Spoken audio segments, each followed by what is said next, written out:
হযরতে বাইজিদ গভীর রজনী বাইজিদের মা ডাক দিয়া গভীর রাত্রে বলতেছে, বাবা বাইজিদ রে, সমস্ত শরীরটা জ্বরে পুড়ে যাচ্ছে, প্রচন্ড জ্বর, একটু পানি দিবানি, কলিজাটা পানির তৃষ্ণায় শুকাইয়া যায়। ছোট ছেলে, 5 বছর 6 বছর বয়সের ছেলে। এবার বাইজিদ ঘরের ভিতরে তন্ন করিয়া পানি খুঁজলো, কোথাও পানি পাইল না। পানি আনার জন্য বাহিরে চলে গেল ছোট বাচ্চা। পানি নিয়ে আইসা দেখে বাইজিদের মা আবার ঘুমিয়ে গেছে, কিন্তু ছোট বাইজিদ মাকে আর ডাকলো না। কেন ডাকলো না? মায়ের ঘুমের ক্ষতি হবে, মা অসুস্থ, ঘুমিয়ে গেছে। বাইজিদ পানির গ্লাস নিয়ে মায়ের মাথার কাছে দাঁড়িয়ে রয়েছে। শীতের রজনী, শীতের কারণে বাইজিদ পানির গ্লাস নিয়ে থরথর কপিয়ে কাঁপতেছে। যখন মসজিদের ভিতরে মুয়াজ্জিন আজান দিয়ে দিয়েছে, আসসালাতু খায়রুম মিনান নাওম, মুয়াজ্জিন যখন আজান দিয়েছে, বাইজিদের মার চোখের ঘুম চলে গেছে। চোখটা মেলে তাকাইয়া দেখে হযরতে বাইজিদ পানির গ্লাস নিয়ে মায়ের মাথার কাছে দাঁড়িয়ে আছে। মা জননী ডাক দিয়া কয়, ও বাবা কেন ঘুমাও নাই রে? ও মা, এসে দেখি পানি অনেক দূরের থেকে এনেছি, এসে দেখি তুমি ঘুমিয়ে গেছো, তোমাকে ডাকলে তোমার ঘুমের ক্ষতি হবে, এই জন্য ডাকি নাই। আমি যদি শুয়ে যাই, আবার যদি সজাগ হয়ে যদি পানি না পাও, তোমার কষ্ট হবে, এই জন্য আমি পানির গ্লাস নিয়ে দাঁড়িয়ে আছি। বাইজিদের মা বাইজিদের হাত থেকে পানির গ্লাস নিল এবং পান করলো। বাইজিদকে লাভ কম্বলের ভিতরে সুন্দর করে শোয়াইয়া দিল। এবার বাইজিদের মা উজু বানাইয়া নামাজে দাঁড়াইলো, সেজদার ভিতরে গেল। নামাজের যায়, নামাজে সেজদার ভিতরে যাইয়া ডাক দিয়া কয়, মালিক রে,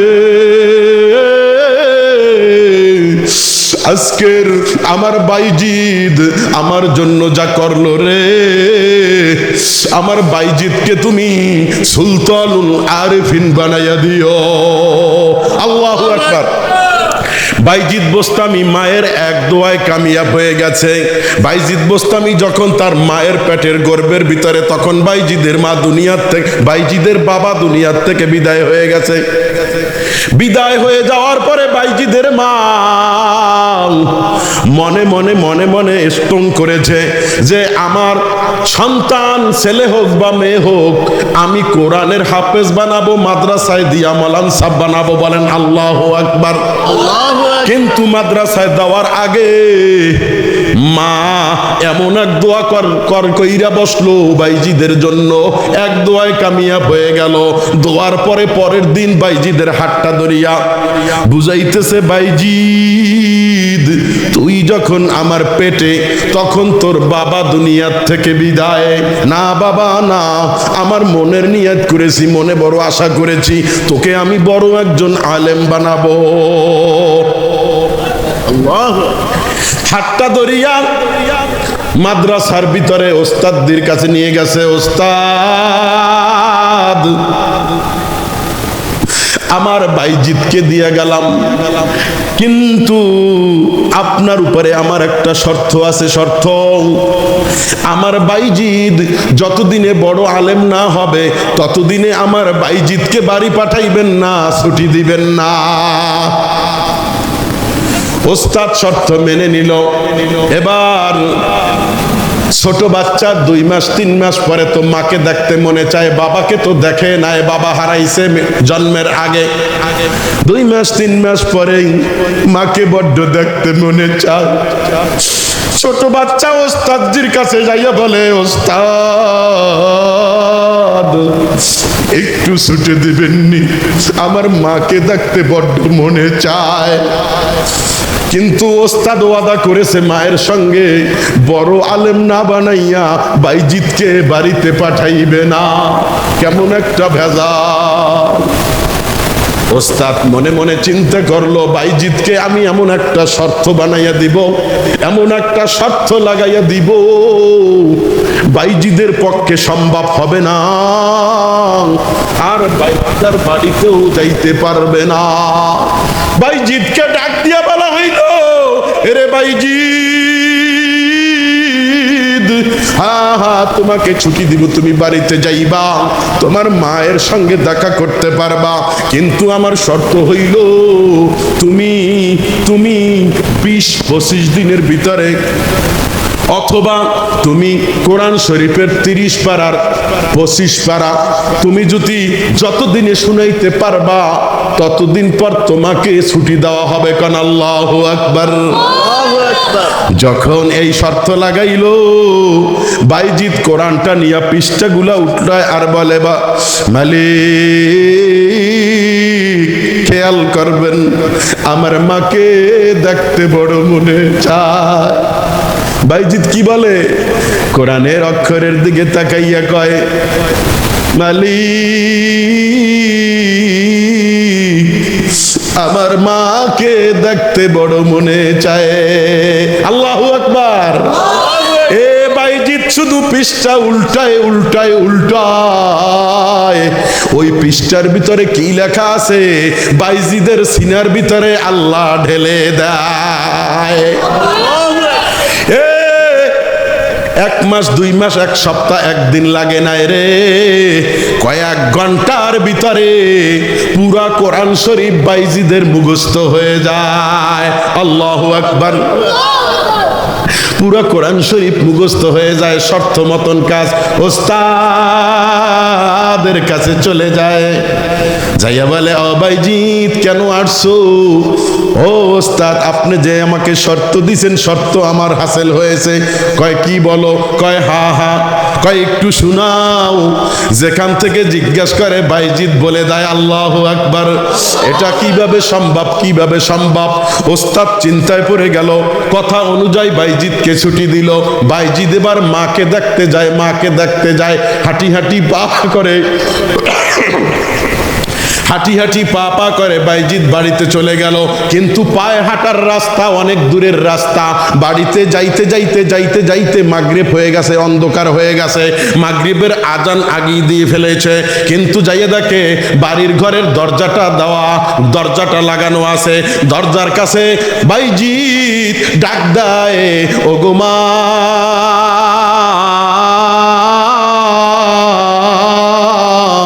সকলে ডাক দেন, বাইজিদ আমি তোমার বাইজিদ, আমি আসছি। ও মা তোমাকে বড্ড দেখতে মনে চায় রে, চায় মনে চায়। এই বলিয়া ঘরের দরজার ভিতরে ডাক দেয়, কিন্তু মা জননী দরজা খোলে না। মা দরজা খোলে না, খোলে না। মা ভিতর থেকে ডাক দিয়া কয়, যদিও কণ্ঠটা আমার বাইজিদের মতন, কিন্তু তুমি আমার বাইজিদ হইতে পারো না। আল্লাহু আকবার। কেননা ওস্তাদের সঙ্গে আমার শর্ত হয়েছে, আমার বাইজিদ পরিপূর্ণ আলেম না হওয়া পর্যন্ত আমার বাইজিদকে ছুটি দিবেন না। তুমি আমার বাইজিদ হইতে পারো না, যদিও কণ্ঠটা বাইজিদের মতন, তুমি বাইজিদ হইতে পারো না। এ বন্ধু, সন্ধ্যা থেকে নিয়ে শুরু করে ফজরের মুয়াজ্জিনের আজান পর্যন্ত বাইজিদ দরজার সামনে দরজা খটখড়াইলো, কিন্তু বাইজিদের মা দরওয়াজা খুলল না। বাইজিদ মনে মনে স্তন করলো, না না, বড় আলেম না হওয়া পর্যন্ত এই মুখটা আর আমার মাকে দেখাবো না। এবার ফজরের নামাজের আজান হয়ে গেল, বাইজিদ আবার মাদ্রাসার দিকে রওনা হইল। আল্লাহু আকবার। মাদ্রাসার দিকে রওনা, মাদ্রাসায় চলে গেল বাইজিদ। এবার পড়তেছে পড়তেছে পড়তেছে, তার কোরআন পড়ার মেধা তো কয়েক ঘন্টায় পৃষ্ঠা উল্টাইয়া সমস্ত কোরআন মুখস্থ। অল্পের ভিতরে যত পড়া ছিল সমস্ত পড়াগুলা শেষ দিয়া ফেলাইছে। এবার ওস্তাদে মন্তব্য করলো, মনস্তাব করলো, বাইজিদকে তো এবার মৌলানা সাহেব, মুফতি সাহেবের একটা পাগড়ি দেওয়া দরকার, ঠিক কিনা? হাফেজরা কোরআন পড়া শেষ হয়ে গেলে তারপরে পাগড়ি দেয় না? এখন ওস্তাদের তো পাগড়ি দেওয়া দরকার বাইজিদকে। ওস্তাদ মনে মনে চিন্তা করলো, বাইজিদকে ডাক দিল, বাইজিদ, ও বাইজিদ, আগামী কালকে তোমাকে মলান সাহেবের পাগড়ির সনদ দেওয়া হইবে, তুমি বাড়িতে চলে যাইতে পারবা। আল্লাহু আকবার। পরের দিন যখন নিয়াত করলো ওস্তাদ যে পরের দিন পাগড়ি দিবে, ওস্তাদজি রাতের বেলা ঘুমিয়ে গেল। রাতের বেলায় স্বপ্নে দেখতেছে পয়গাম্বারে আরবি মুহাম্মদে আরবি নবী মুহাম্মদুর রাসূলুল্লাহ সাল্লাল্লাহু আলাইহি ওয়াসাল্লাম ওস্তাদের সামনে হাজির হইয়া গেছে। ডাক দিয়া কয়, ও বাইজিদের ওস্তাদজি, আগামীকালকে বাইজিদকে আপনি যে পাগড়ি পরাইবেন, বাইজিদকে একটা পাগড়ি পরাইবেন না, বাইজিদকে আমি পয়গাম্বরের পক্ষ থেকে আরো একটা পাগড়ি পরাইয়া দিবেন। আল্লাহু আকবার। বাইজিদকে পাগড়ি পরাইবে কয়টা? দুইটা। একটা পরাইবে তার আলেমের মুফতি সাহেবের সনদের পাগড়ি, আর একটা পাগড়ি পরাইবে তাসাউফের পাগড়ি, যেটা পয়গাম্বরে আরবি নবী মুহাম্মদুর রাসূলুল্লাহ সাল্লাল্লাহু আলাইহি ওয়াসাল্লাম নিজে পরাইতে বলছেন। কারণটা কি জানো ও বন্ধু? ওই যে বাইজিদের মা হাত তুইলা দোয়া করেছিল, মালিক রে আমার বাইজিদকে একজন প্রথম শ্রেণীর আল্লাহর ওলি বানাইয়া দিবা, সুলতানুল আরিফিন বানাইয়া দিবা। মনে আসেনি দোয়াটা? মনে আসেনি? ও যুবক ভাইরা, ওয়াইসুল করনি মায়ের খেদমত করিয়া কত মর্যাদা পাইল। হযরতে বাইজিদ সামান্য এক গ্লাস পানি নিয়ে দাঁড়াইয়া থাইকা কি মর্যাদা পাইল। ঠিক কিনা? ঠিক কিনা? ও যুবকের দলেরা শোনো, তোমার মায়ের চেহারার দিকে তাকাইলে কি হবে? কি হবে? সঙ্গে সঙ্গে তোমার জীবনের সগীরা গুলা ঝইরা তোমার শরীর থেকে পড়ে যাইবে। এ বন্ধু, খানায় কাবার দিকে তাকাইলে নেকি হয় কি হয় না? জোরে কোন? খানায় কাবার দিকে তাকাইলে নেকি হয় কি হয় না? একজন ওলামায়ে কেরামের চেহারার দিকে তাকাইলে নেকি হয় কি হয় না? পবিত্র কোরআনুল কারীমের দিকে তাকাইলে, অক্ষরের দিকে তাকাইলে নেকি হয় কি হয় না? হয়। আর যদি মা বাবার চেহারার দিকে তাকাও, হাজার হাজার লক্ষ লক্ষ টাকা খরচ করিয়া বাংলাদেশ থেকে সেই সৌদি আরবে যাইয়া হজের উদ্দেশ্যে যাইয়া গেলাব দরিয়ালা লাব্বাইকা ইয়া লা শারীকা লাকা লাব্বাইক বলে, ঠিক কিনা? বলে কি বলে না? হাজী সাহেবরা হজ করার উদ্দেশ্যে যায়, আল্লাহর ঘর তওয়াফ করতে যায় কি যায় না? 5 লাখ 6 লাখ টাকা খরচ করিয়া হজ করিয়া আসে, কিন্তু কোনো হাজী সাহেব বলতে পারবে না তার কানের ভিতরে হজ কবুল হইছে এরকমের একটা আওয়াজ আসছে। কোনো হাজী সাহেব বলতে পারবে না তার হজ কবুল হইছে। জোরে কোন কথা ঠিক কিনা? কিন্তু ও বন্ধু, মা বাবার চেহারার দিকে আপনি নেক নজরে, মায়ার নজরে আপনি যতবার তাকাইবেন প্রত্যেকটা বার আপনার আমলনামায় কবুলিয়াত হজের নেকি আল্লাহ দিয়া দিবে। মা বাবা হইল মুস্তাজাবুদ দাওয়া। ও বন্ধু, আমাদের ভিতরে কত যুবক আছে মা বাবার কথা শোনে না, নেতার পিছনে দৌড়ায়, কথা ঠিক কিনা? মা বাবার খবর নেয় না, ঢাকার শহরে থাকে অথবা এই দেশ থেকে বিদেশে গেছে, তারা পরবাসী হয়েছে, বিদেশে যাইয়া মা বাবার কোনো খবর নেয় না। আছে কি? আছে না? বাংলাদেশের ভিতরে হয়তো যে কোনো এক গ্রাম লোকালয়ের একজন যুবক ঢাকার শহরে আসছে, কিন্তু মা এবং বাবা কষ্ট করিয়া লেখাপড়া শিখাইছে, ঢাকার শহরে আইসা বড় অবিচার হয়ে গেছে, বড় অবিচার। এবং দেখা শুইনা নিজের পছন্দ মতন একজন সুন্দরী রমণীকে বিয়ে করে ফেলছে, কিন্তু মা বাবার খবর নাই। কতদিন এরকমের? কতদিন? দীর্ঘ 18 বছর। একটু জোরে কইবেননি কত বছর? 18 বছর হয়ে গেছে। গ্রাম থেকে আসলো, অনেক বড় চাকরি পাইলো, অনেক সুন্দর রমণী স্ত্রী বিয়া করলো, কিন্তু মা বাবার কোনো খবর নাই। 18 বছরের ভিতরে বাবা বৃদ্ধ হয়ে গেছে, মাও বৃদ্ধ হয়ে গেছে। ওই বাবা কিন্তু পায়ের ভিতরে রিক্সা চালাইয়া মাথার ঘাম পায়ে ফেলিয়া টাকা ইনকাম করিয়া ওই সন্তানকে লেখাপড়া করাইছে। কোন ঠিক কিনা?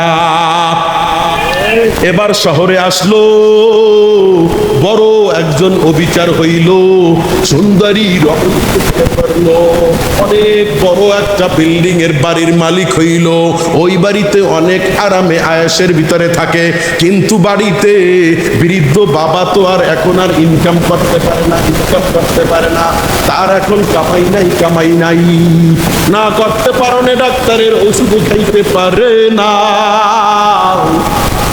এই অবস্থায় তার যে ভিটা মাটিটা ছিল, বাড়িটা ছিল, ওই বাড়িটাও বাবা বিক্রি করে দেয় কি দেয় না?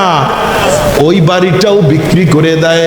বাড়িটা বিক্রি কইরা দিয়া ওষুধ খাইতেছে, খাইতে খাইতে রোগাক্রান্ত অবস্থায় বাবা দুনিয়ার থেকে বিদায় হয়ে গেছে, বাবা দুনিয়ার থেকে চির বিদায় হয়ে গেছে,